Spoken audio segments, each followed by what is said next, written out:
they have a premiere of a piece, and one critic doesn't really like what they're doing, and they start booing, and everyone in the audience knows that this critic is the tastemaker of the town, and they start booing along with them, and now that composer doesn't want to compose anymore. That this is a fact of the concert hall, and it's this gladiatorial response that I don't think it does anyone any good. Interesting. Yeah. I mean, and it's funny when you kind of think of, applause, admiration in concert halls. I don't know if it's me just being cynical, but I also can't help but think of the opposite, like concert halls like La Scala, that are kind of like infamous for being, for booing performers off the stage and things. Exactly. You said earlier, you noticed Glenn Gould's repertoire choice had changed after he kind of retired from concert hall performing.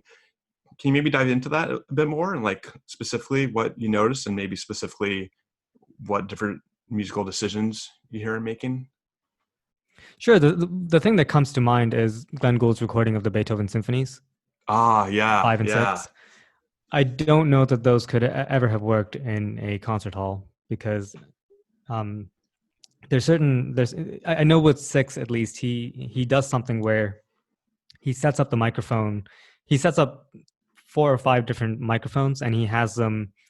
He changes the levels on them at various points, and that's something that really brings out the voicings in the symphony. Obviously, it's a piece that's when you reduce it down to a piano, it's really easy to get muddled. And a lot of it is obviously that Glenn Gould has enormous tactile control of the keyboard. But Hmm. another part of it is simply that he had a microphone right on the piano.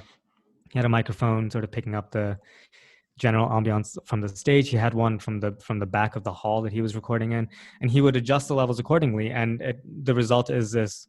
You don't really hear it if you're just listening to it, but the result is an astonishingly balanced recording of Beethoven Yeah, Sixth Symphony done on piano. And yeah, that's yeah. not really something that I envision being done in a concert hall. Um, and even if it were able to be done, I'm not sure that it's something that anyone is interested in hearing. This is somewhere where, when you're bound to applause, you're bound to a certain conservatism of choices. And if you want to make a weird repertoire choice here and there, it does still have to be kind of a sanctioned repertoire choice. And something like Beethoven Six on piano, I just don't see it getting the kind of applause that it deserves. It's funny, right? You see that quite a bit in programming choices, right? You'll see. I think the Minnesota Orchestra does this quite a bit. Well, I mean, for the first half of the concert, they'll program some really fascinating, new, experimental. I mean, maybe it's even not that out there. Maybe it's just Phil Glass or John Adams or something like that.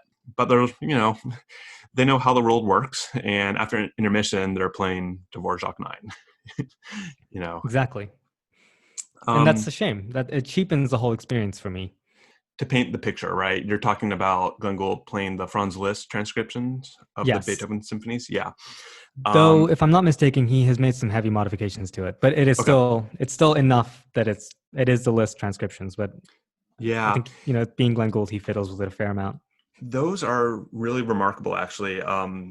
So yeah, I think Gould only recorded. Is it just 5 and 6? I know I was looking for Just five some. and six. I know I was looking for. I mean, I wish he lived longer and could have recorded all of them. Yeah, I was looking for him playing the seventh and couldn't find it. I mean, there's other really good performances of folks playing, those piano transcriptions for all the symphonies, but Glenn Gould was, an artist of a certain caliber.